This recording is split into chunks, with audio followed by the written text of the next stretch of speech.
Hey guys, I'm back with another custom ROM review, and this one's for XenonHD. As always, all the links are in the description, so if you want to go ahead and install this, you can. XenonHD is touted as being blazingly fast, rock stable, and buttery smooth, so I can't wait to test this out. I should also mention I'm on the very latest build date, so it's right up to date with all the latest features, and it also includes Paranoid Android's Halo. As you know, that's recently been open sourced, and it functions in exactly the same way, so that's awesome to see. So let's dive into some of these options, and if I just pull down the menu here and go into settings, we can see what we have. So we've got a new section here called quick links, and you've got ROM settings, launcher, themes, dark XenonHD, which is basically a quick toggle for a dark theme. You can see if I turn it on, everything gets a little bit darker, and we'll leave that off just for now.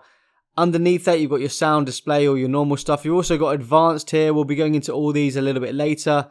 You've also got super user built in and permission management and also performance. So a lot of different options on this ROM. So we'll start off with the general UI, and if you jump in here, this is where you can change your boot animation or disable it if you want to completely. You've also got some notification stuff, and you can see you can change your carrier label, show Wi-Fi name, change your notification behavior. So for example, when it comes in, you can have it always expanded or never expanded, which is kind of cool to have.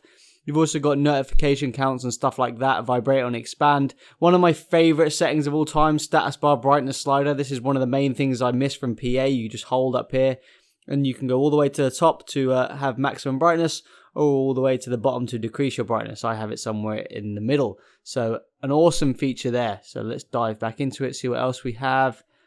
Transparency settings, so you can make your nav bar or status bar transparent, or you can do them separately by unlocking. Lock screen, you can make it see-through. I've also enabled the kill all button and recents RAM bar in my recents, so you can see that right there. The clear button, and you can see how much RAM is taken up by this bar on the top. So two cool little features.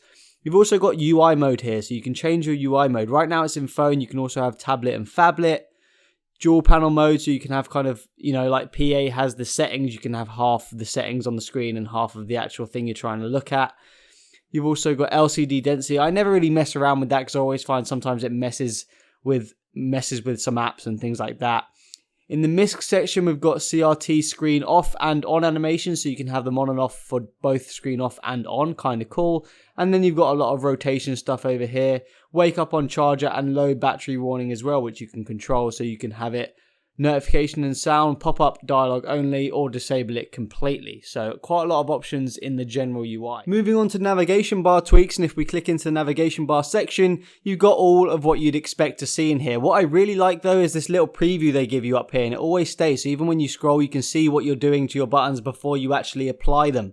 And you've got your save button and back button up here as well. Now you can change your menu visibility and location, so you can change where your menu button will appear. You can even have it not to show if you want to as well.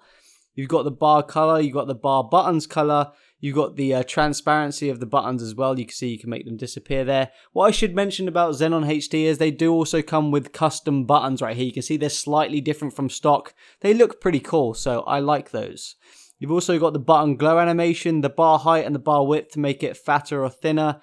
You've also got hidden navbar enable. So if you click this, it hides a navbar, and Zenon has a lot of different options here. So you can see this drag handle width. You can make it bigger or smaller. You can actually bring back the navbar when you want it. Now, if you don't want the navbar at all, let's just enable it just for a quick second, and you can enable pie right here. So you've got all the pie controls, all the color settings and all that stuff, which is awesome. And you go back into the navigation bar, you can disable the navbar, put the drag handle width to 0, and now you can use Pi. So how cool is that? And it is the new version of Pi as well. Next up, we got the navigation ring, and you can customize that kind of ring that Google Now comes off of. So if you change the targets, if you change the targets to 2 or 3, and you pull up, you see you've got more targets, and you can choose custom icons or custom actions. For example, kill app. We'll hit save, and we'll just test this out right now. So we'll open up messaging, and we'll pull it up, and you can see the kill app thing there. Boom. Feeling lucky, punk? Yes, I am, because I just killed the app. So kind of cool right there. Okay, guys, so I'm going to go through some of these next options quite quickly because the video is already getting a bit long and I've still got a lot to show you. So in the lock screen, you've got all these different options here. For example, volume, music controls, all those different options, and of course your different unlock targets as well. If we shoot over to power menu, you've got all your obvious stuff like having the expanded desktop mode with only the navigation bar or just the status bar or both. So reboot menu and all that stuff. We've been through Pi, ribbon options. You've got stuff like, well, if I show you the notification ribbon options, we can add, for example, home, and we can see the little home button there. We'll press save, and if you pull down now, you can see a home button that's always in your notification area. Now you can have these ribbons in your lock screen, quick settings, pretty much anywhere it says just there. So a lot of cool options in there as well.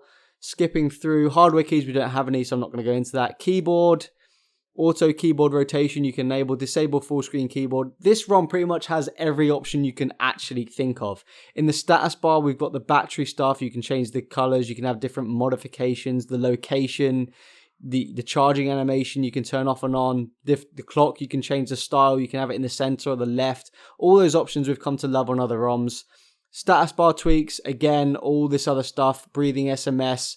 I'm really shooting through this quickly because there's so much to show you. This ROM is ridiculous. Toggles, you can change, obviously, these are the toggles. You can change the setup. You can add different ones. You can enable the fast toggle, so you can pull down from the left to get your notifications, pull down from the right to get your toggles. That's pretty damn awesome. Moving on.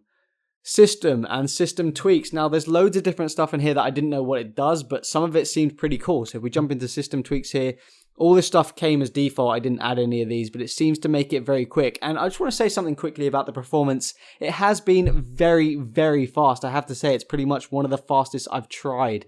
LED, you can have custom LED stuff.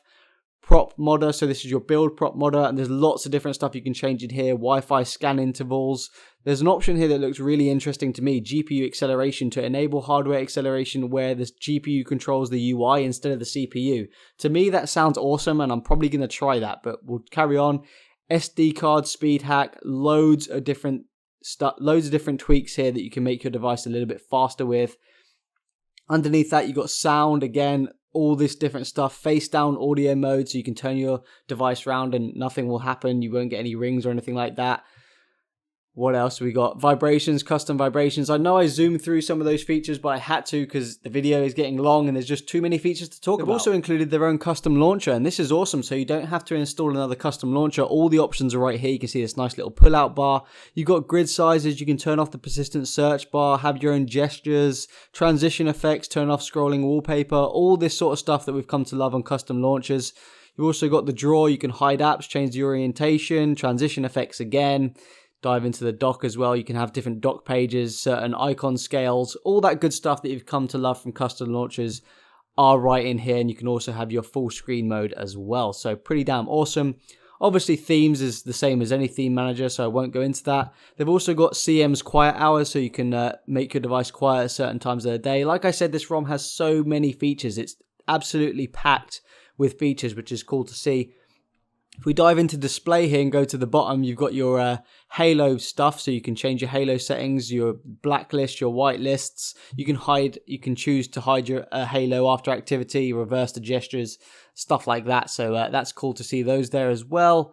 In advanced, if we go into that, you've got color calibration. So this is built in. You can just mess around with the red, green, and blue. And you also can mess around with your vibration as well. Moving on. We know we had super user built in. You've also got permission management, so you can actually you can make certain apps do things that, or not do things that you don't want them to do. So that's kind of cool. Be careful though, that could break apps and that could break like push notifications and stuff like that. And performance, you've got your processor stuff, memory management, all the stuff that you normally have. You have to have a certain kernel to change the voltage control. For example, the kernel that comes with it is pretty much stock and doesn't allow for you to mess around with the voltage. So take that into account. So there you have it, guys. That's XenonHD. This is very action-packed. It's very, very fast and fluid. I really haven't seen any lags or slowdowns. It's absolutely fantastic. And I'm very close to switching to this ROM. That is how good it seems, especially as it has PA's Halo. So I might use this for a bit. We'll see. Let me know what you guys think, or if there's any other custom ROMs you want me to check out. Peace out.